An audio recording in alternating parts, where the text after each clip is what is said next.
We all know the story of Chuckie, but what we don't know is the story of his mother. The story of the woman who mothered and ultimately created the homicidal maniac we all fear today. Back on May 6, 1932, Wendell and Martha Green gave birth to a beautiful red-haired baby girl, Deborah Ann Green. Deborah grew up in the south side part of Chicago with her parents, until one day Debbie's mother was killed by a homeless man on her way home from the store. Debbie was only 12 when this happened. From 12 years old to 15, Debbie went from being an outgoing joy of light who loved and cared about everything and everyone to a quiet and reserved young lady. Her father, Wendell, noticed a disturbing change in his baby girl's personality. She no longer wanted to engage in conversation with him. He was getting notices from her school that she was being somewhat aggressive towards the other students. Wendell got home late from work that day and decided to take a deep breath and confront Debbie about her behavior at school as well as at home. He slowly approached her door and knocked twice. He got no answer. He knocked again, this time calmly asking, "Debbie, can I talk with you?" After no answer, he decided to open the door anyway. Debbie was sitting on the ground, crying. Wendell quickly walked up to her and wrapped his arms around his daughter. "What's the matter, Debbie?" She looked at him with big blue eyes that were leaking tears. She said, "All the kids at school keep making fun of me.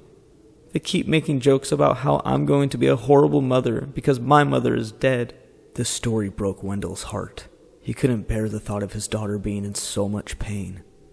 Losing your mother at such a young age is tough enough. She doesn't need wicked children reminding her of it either.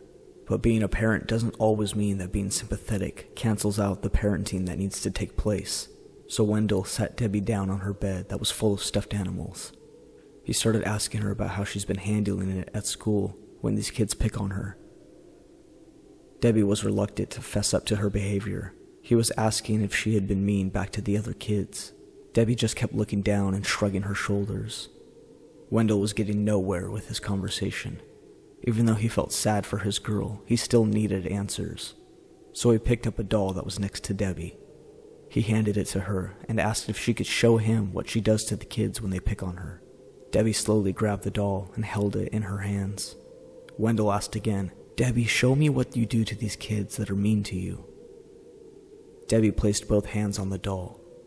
Her little 15-year-old fingers started to inch their way up the body of the doll. Wendell was pleased that she was starting to comply with his request. "That's it. Show me what you do to them." Her hands inched their way to the doll's neck area. Debbie hesitated for a few seconds, and then both hands wrapped around the doll's neck, and Debbie began screaming at the doll and strangling it. "Die! Die, you worthless soul!" She was violently squeezing the doll's neck, and Debbie's hands were turning purple from the pressure. Wendell sat back with his jaw dropped open and fear in his face. "That's enough, Debbie. That's enough." Wendell pried her hands off the doll, and he threw the doll behind him as his daughter was breathing heavily from rage. Wendell calmed Debbie down, and he sat on her bed next to her. "Debbie, you will not behave like this ever again. Do you hear me?" She looked towards the floor and promised to never behave like this again. For several years after that day, Wendell didn't hear much about her having aggression again, except for the occasional foul-mouthed insults that she would say when she got picked on. When Debbie turned 20, her father fell ill to cancer. Within only a few months, he was gone. Debbie inherited whatever few $1,000s he left her and the life insurance money. It was enough for her to keep continuously living in Chicago comfortably until she could have a career of her own. When Debbie was 22, she was out at a night lounge getting a drink when she met a tall, dark-haired man who asked to buy her a drink. She was in shock. This was the first time a man ever showed interest in her. She was hesitant to respond to him, but eventually she agreed and spent the evening with this man. She took him home and the lights went out, and the night ended in a very sexually driven way. Debbie, now being 24 and in a relationship with this man, agreed to his hand in marriage when he proposed to her at their home. The man's name was Michael Lee Ray. They married and became the family of Michael and Debbie Ray. Within a month, Debbie became pregnant. But after they were married, Michael became a very different man. He was drinking all the time. He was always in and out of work, getting fired time after time. Debbie became very depressed, being stuck in a marriage that she no longer wanted to be in. Michael not only became a heavy alcoholic, but he began physically abusing the young pregnant mother. He would smoke cigarettes in the house and blow the smoke directly into her face. He would push her late at night into walls, belly first. Debbie was living a real-life nightmare, but she swore in her vows to never leave him, no matter what went on. Debbie woke one morning to her bed being covered and soaked in water. Not realizing what was happening, she woke Michael to tell him. He was in bed as well, reeking of alcohol from the night before. He told her water broke and that she needed to call a taxi to go to the hospital because he was still drunk.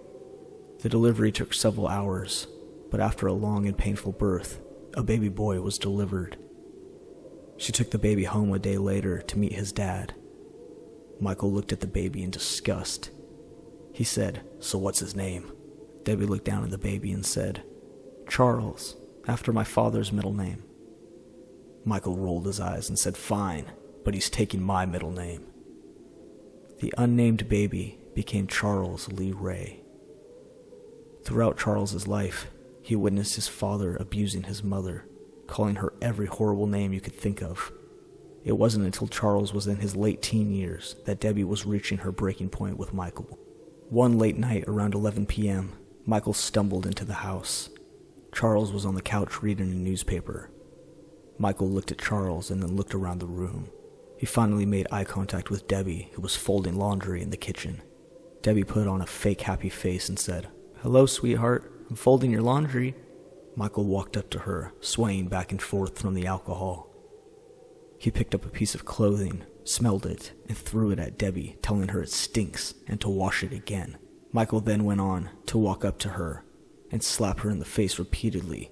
Debbie finally stood up and screamed at him, "I want a divorce!" This enraged Michael even more. His face turned red and his hands were shaking. He then closed his fists and began beating Debbie senselessly. She was screaming for minutes and bleeding from her nose. Michael started kicking her when she fell to the ground. Michael stood over her and told her that this was the last night she would be breathing as he grabbed a kitchen knife. He raised the knife in the air and said goodbye. But before he could kill her, Michael was attacked from behind. Charles had stabbed his father in the back. Michael fell to the ground in shock. Charles grabbed a belt that was on the table and wrapped it around his father's neck from behind. Charles's knee was pressed tightly into his father's shoulder blades, and the belt was squeezing tighter.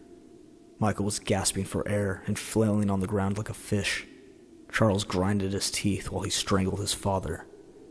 As the life was exiting his dad, Charles sat back and let out a belly laugh. He strangled his father to death. Charles sat back, looking at his father's lifeless body with a smile on his face. Debbie slowly sat to her knees and looked at Chuckie. "What did you do, Chuckie? How could you? I loved him." Charles looked at his mother with disgust. "You loved him? You're just as delusional as he was." Charles looked at his hands that were still holding the belt. He looked back at his mother and said, "Don't worry, you'll get to be with Dad very soon." And he jumped onto his mother's bruised-up body and wrapped the belt around her neck. A few days later, Chuckie was a town away, watching the news at his friend Eddie's house. The two men were laughing as the news showed the coroners bringing out 2 bodies from Charles's home. A police detective was on the screen. His name was Mike. He said on the news that he believes that this is just the beginning of a serial killer. When the reporter asked what you would name this murderer as, Mike looked at the reporter and said, "The Lakeshore Strangler."